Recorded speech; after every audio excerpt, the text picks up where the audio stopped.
Hello, I've been working on a batch of tongs this week. Thought some of you might like to see how I make them. This is a sampling of the variety of tongs that I've made, and I use the same basic steps to start them.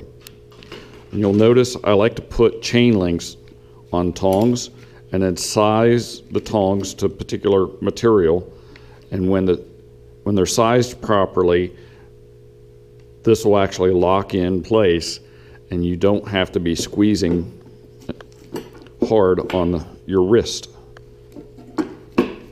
This is made from 5/8 square stock. This is made from 3/4 inch square stock, as this piece is as well.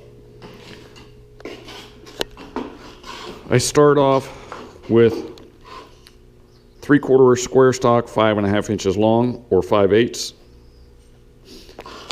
And I use the power hammer for most of this, finish riveting and setting the rivets and adjustments by hand. This block, the idea was given to me from Glenn Hoare in Berkeley Springs, West Virginia. Under the power hammer, I start and shoulder it with this block, and it sets the depth, so I have a consistent depth and consistent thickness for all these parts.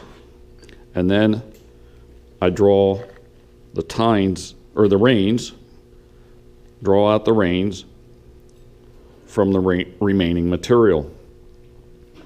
As I mentioned, I do this under the power hammer.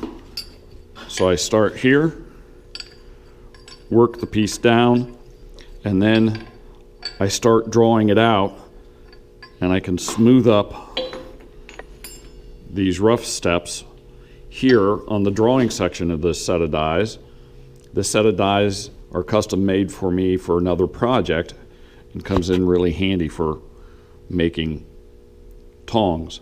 But I do most of the drawing out of the reins under the flat section instead of the drawing section, because it just seems to work better for me. I can keep things straighter this way, and I can do really long tapers much better with flat dies. If you don't have a set of dies like this, you don't need them. You can do this with flat dies, and I sometimes just use the flat dies to make tongs. The advantage of this notch over here is I can fuss and clean this up a little bit better here, and you'll see me do that. The other custom tool that I've made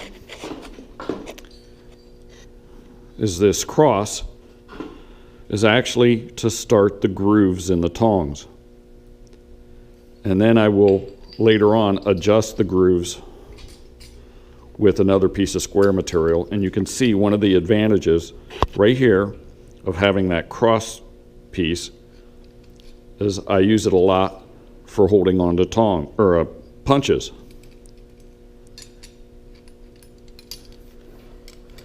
And also it holds round or square stock, of course, as I mentioned earlier. And you can see if you want to lock a piece in this way, and with this one we'll work on 3/8 square bar or round, and that way the piece won't move around in your jaws while you're trying to work it.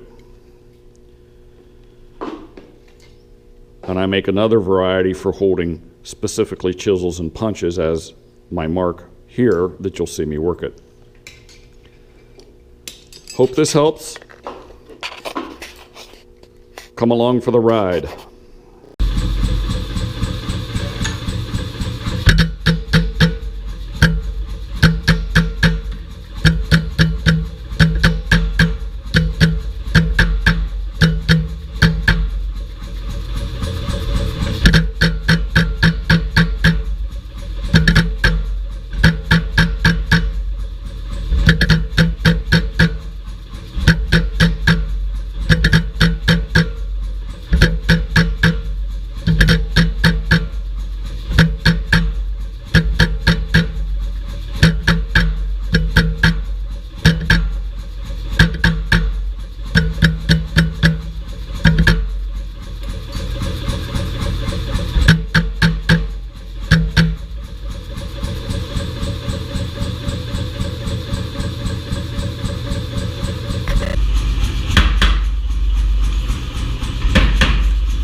One of the other things about drawing out on the flat section of the dies I didn't mention earlier, I use what I call a nibbling sort of technique that I learned from Bob Patrick while taking a workshop at Tom Clark's Ozark School of Blacksmithing after I bought my first power hammer from him.